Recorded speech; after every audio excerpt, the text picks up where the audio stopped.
Libra, kamusta kayo? Hope you're all doing well. And welcome back to 1111 Pinoy Tarot. In today's reading, tingnan natin ang inyong romantic love, relationship, or situationship. Ano yung energy ng person mo towards you and towards the connection? Energy ng person mo, Libra. Libra.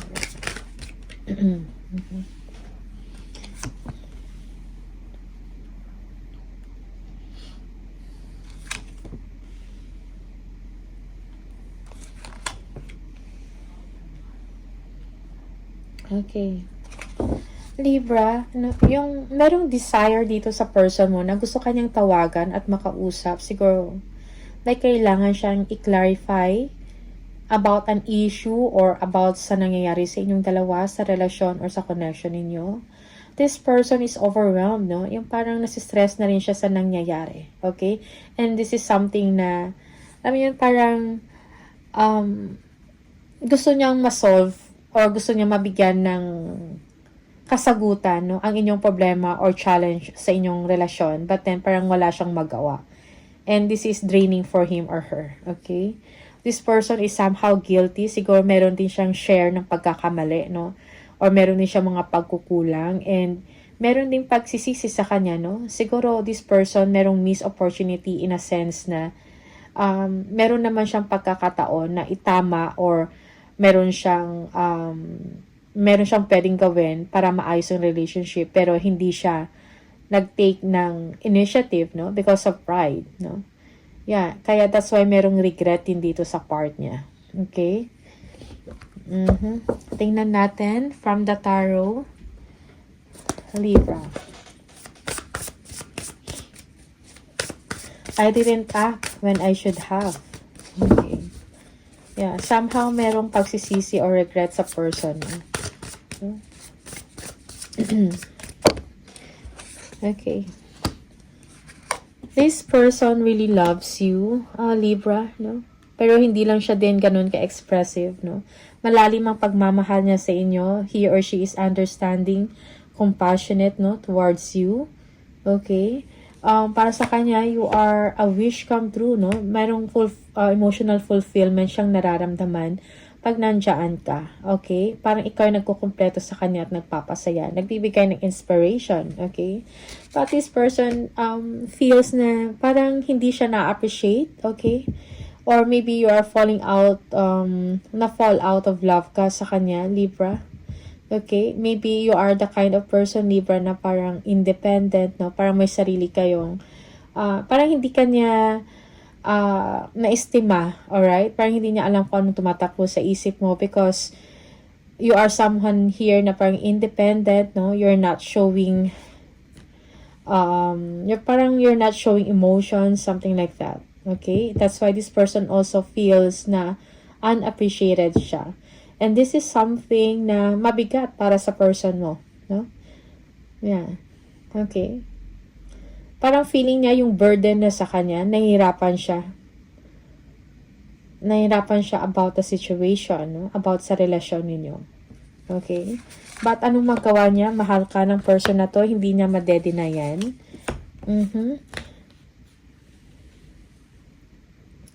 Yeah, this person is a strong person. Okay? Emotionally, no? Siguro kung meron man siyang nararamdaman na disappointment, no? Or rejection, something like that. Parang tinitiis niya just to make peace with you para maging maayos lang ang lahat. Alright? So, this person, no, is a patient person showing kindness and strength, no? Sa kanyang thoughts, emotions, sa kanyang the way siya makipag-deal sa inyo. Okay? Para maging maayos lang, no? Maging balance lang ang lahat. Yeah, also this person, no? Parang feeling niya, parang hindi mo nakikita yung value niya. And this person also is looking for something na makapag-pasaya sa kanya or makapag sabi na, okay, mahalaga pala ako kay Libra. No? Your person is just waiting for that. Hindi niya lang ma-express or masabi sa inyo ng diretsahan. Okay? Yeah, your person feels that parang meron kang gustong iba, no? Na parang pag nasa labas ka or hindi kayo magkasama, you are showing that you are free and available. Parang open ka sa mga possibilities with other people, something like that, or with another person, no? Yeah, you are very attractive. Yeah, Libra. Okay, parang feeling niya, madaming may gusto sa'yo. Merong insecurity sa person na to. Okay? You might be dealing with a Leo here, Scorpio, Aquarius, Libra, Cancer. Also fire sign, no? Leo, Aries, or Sagittarius.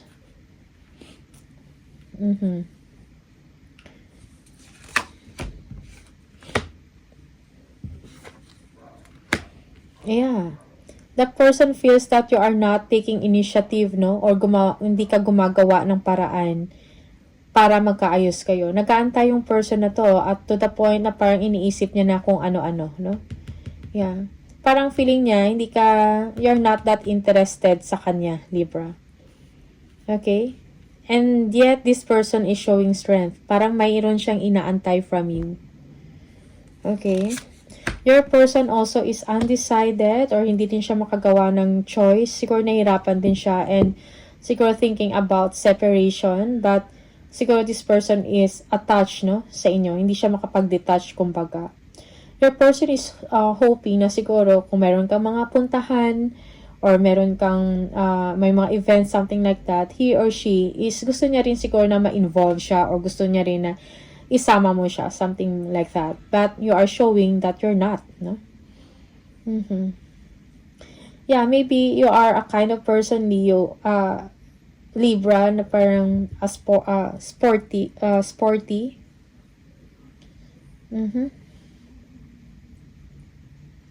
Yeah, for some of you, magkalayo kayo ng person na to. Yeah, long distance relationship, no? For some of you, you're dealing with an Aries.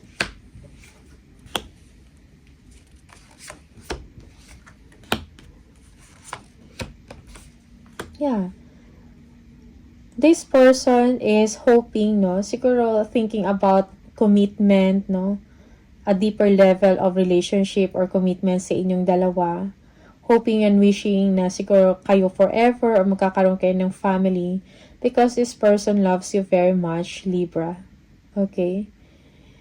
Yeah, up to now, yeah, for some of you, this person is waiting for that to happen. Pero it seems na parang nawawala na siya ng confidence dito, no? Sa inyong dalawa or sa'yo, okay? And this person is thinking about herself, no? Yung sarili niya, okay? Paano sa kanya? Something like that, no? Yeah, nino-nurture niya yung sarili niya, no? Hoping na sana magkaroon kayo ng isang real or solid, no? Na relationship or commitment, something like that. Okay, but it seems na parang wala na siyang dapat antayin. Okay? Yeah, parang na hopeless na yung tao na to, yung person na to, Libra. Yeah. Parang feeling niya wala na, nagbe-break away na. Parang leading to break up na ang inyong connection or relationship.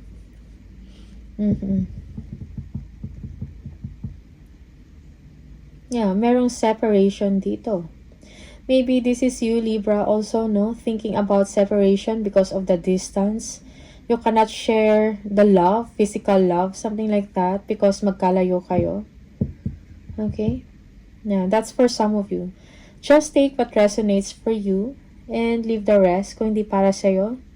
Sometimes, baliktad yung role, no? Magkabaliktad.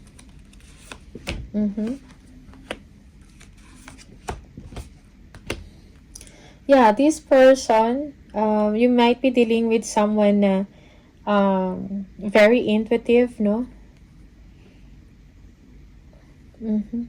Very intuitive. Nasi-sense niya kung anong nangyayari sa situation. Parang na-foresee niya yung future, something like that. Okay? You might be dealing with a Pisces, someone that is sensitive also. Parang malalim, no? Na tao. Okay, also someone na very creative, no? And fun. Attractive, confident, warm. Okay? But the distance is the challenge or the problem. Okay? Yeah. Yeah, for some of you, you are showing that parang ginaguard mo yung heart mo, no? And parang nag-ooperate ka in your head. Parang logical kang tao. And your person, because of this, your person feeling lonely, no? Feeling left out in the cold. Okay? Parang nawawala ng pag-asa or feeling niya hindi siya appreciated or hindi mo siya pinapansin or hindi siya included sa mga plans mo.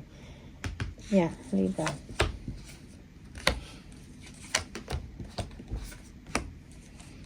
Yeah, your person sometimes is parang napupuyat, nasi-stress, nakakaisip sa inyo, merong anxiety, parang may mga, parang hindi niya nakikita yung positibo sa inyong relasyon or sa inyong connection. Feeling niya parang wala ng pag-asa.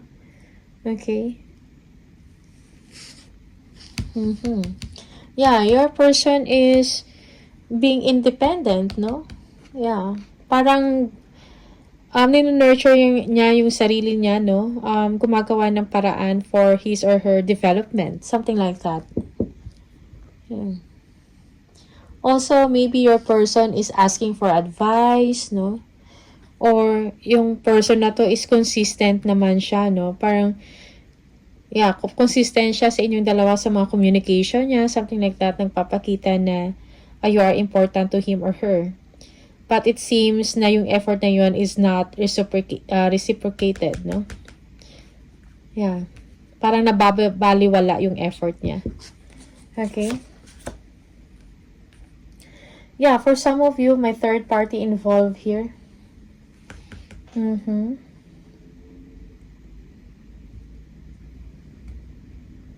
Yeah, or, yeah, yung iba sa inyo, parang close-minded ka na sa tao na to.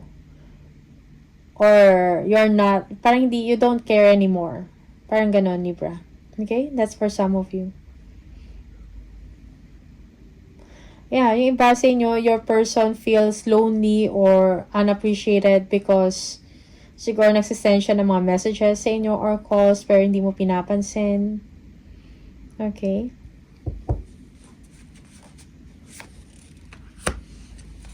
Yeah, this person wants to work things out with you, but then mayroong third party, no? Parang there are a lot of people that you are communicating with, no? May mga issues about work or sa isang organization, mayroong competition dito, conflict, no? Also, siguro from time to time parang merong mga arguments or every time nagkakausap kayo, parang meron talagang conflict or arguments, something petty, no? Or battle. Okay. Yeah, parang feeling ng person mo parang wala ng pag-asa na magkaayos kayong dalawa or maibalik siguro yung dati ninyong connection. Okay?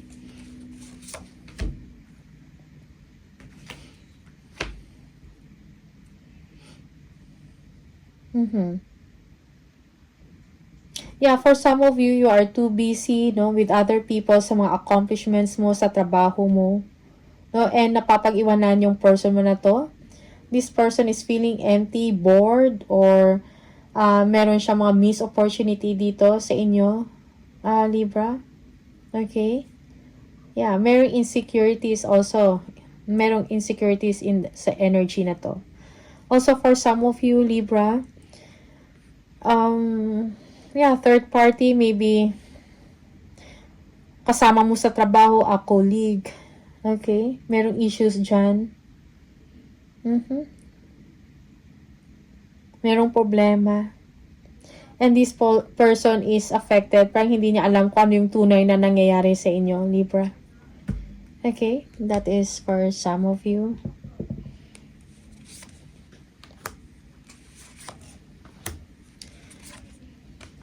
Two, 6. Okay. Yeah, this person nag-reminisce, no? Kung ano kayo dati, no? He or she is thinking about the past, yung mga memories nyo together, seeing the pictures, no? Yung mga videos ninyong dalawa, something like that. This person is wishing, hoping, no? Na para maibalik yung dati. Okay? Gusto ng tao na to na parang magkasundo kayong dalawa. And at the same time, this person is kailangan niya din gumawa ng desisyon, no? A smart choice, a smart decision para sa sarili niya. Although this person wants a commitment, no? A real relationship with you, Libra. Okay? But then, yung person is feeling left out in the cold. Okay? Yeah, gusto ng person mo na magkasundo kayo. You might also be dealing with a Taurus or Sagittarius here. Yeah. Yung iba sa inyo, this person is now free and single or independent, no? Maybe gusto na rin makalabas ng person mo sa ganyang situation and finally, nagawa niya. Okay, meron na siyang freedom, independence, no?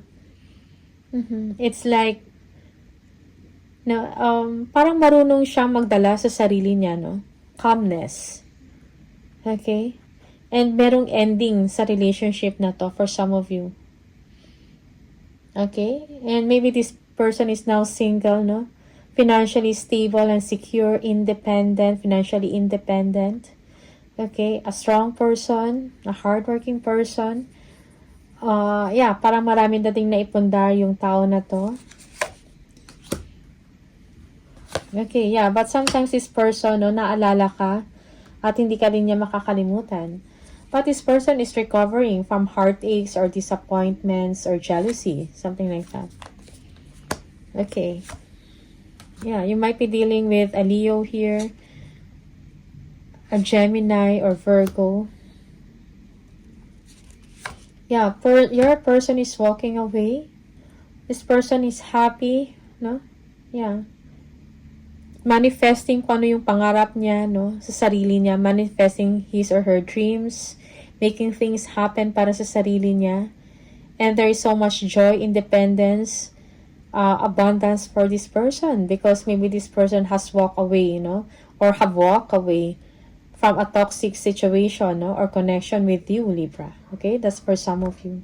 And now this person is getting the truth, the clarity of the situation. Parang naintindihan niya na ngayon yung mga nangyari sa kanya. Okay? That's for some of you.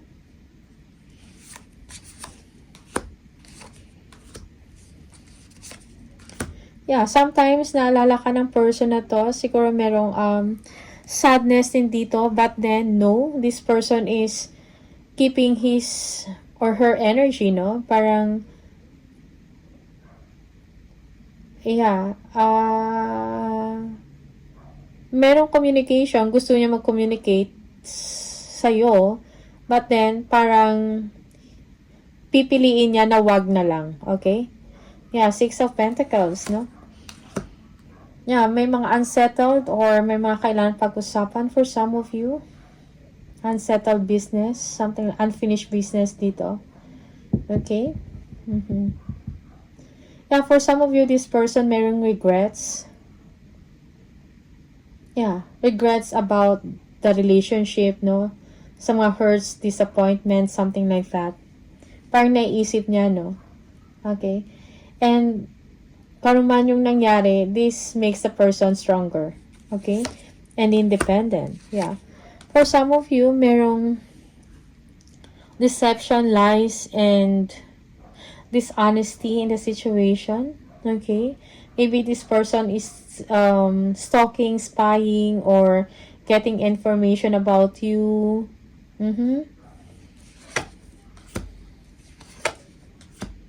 You might be dealing with a Capricorn here.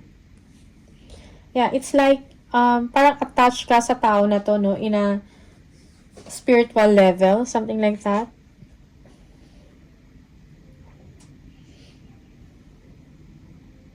Yeah, Libra, for some of you, parang hindi mo to makakalimutan yung tao na to. Yeah. And this is you. It might be that you want to communicate with this person. You're the one who's spying and stalking. Sometimes reverse yung role, no? Depende sa inyong sitwasyon. Just take what resonates for you. Okay? And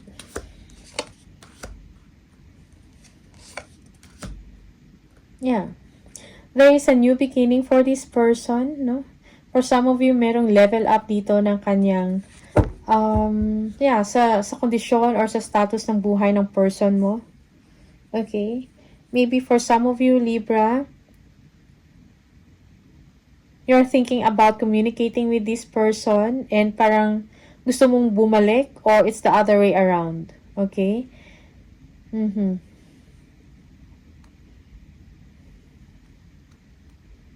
This person is doing well sa kanyang trabaho or sa kanyang negosyo, something like that, or creative ventures, no?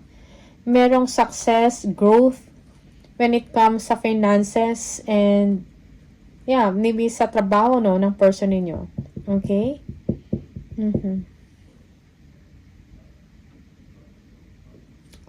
So, next, okay. Alright. Yeah, maybe for some of you, if you're dealing with a girl, no, if you're a man, this person has a problem about getting pregnant, no? But this person has, for some of you, merong success dito, travel, no? Accomplished person. Okay?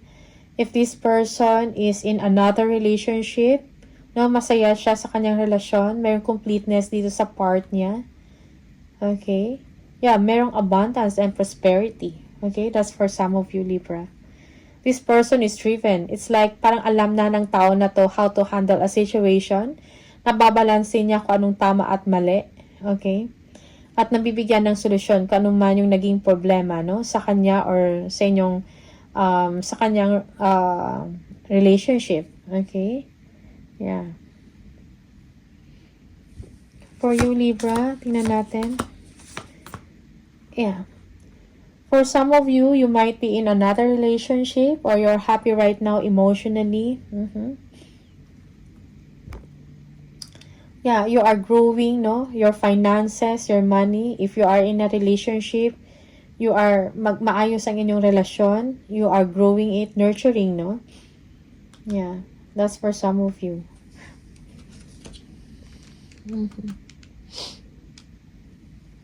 You are putting effort, no? Kung meron kang relasyon ngayon, Libra, you are putting effort, no? Sa inyong relasyon.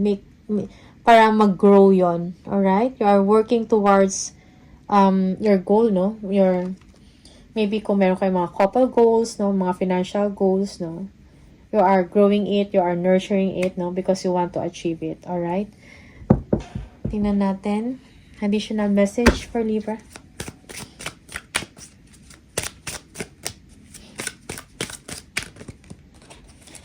I will wait for a sign from you. Okay? Ano pa yung energy from your person? We will be together again. One more. Sometimes I stay awake thinking about you and I couldn't let you get close to me. Okay, that's for some of you. So, yeah, yung iba sa inyo, hanggang ngayon hindi ka pa rin makakalimutan ng person na to. Nasasagi ka sa isip niya or naiisip ka niya bigla. Okay? Maybe merong hope dito, no, sa person mo. Maybe he or she is hoping or waiting for you. Waiting for a sign from you. Okay? It was my fault, but I blamed you. Okay? Yeah, for some of you, parang may inaamin, no, ng person na to. Parang naiintindihan niya na meron siyang share ng pagkakamali or meron siyang pagkukulang in the relationship. But then, this person, parang ikaw yung biniblame niya. Alright? Kung ano man yung nangyari kung meron mang separation. Okay? Sa inyong dalawa. Or meron mang breakup. Alright? So, these are the messages for you, Libra.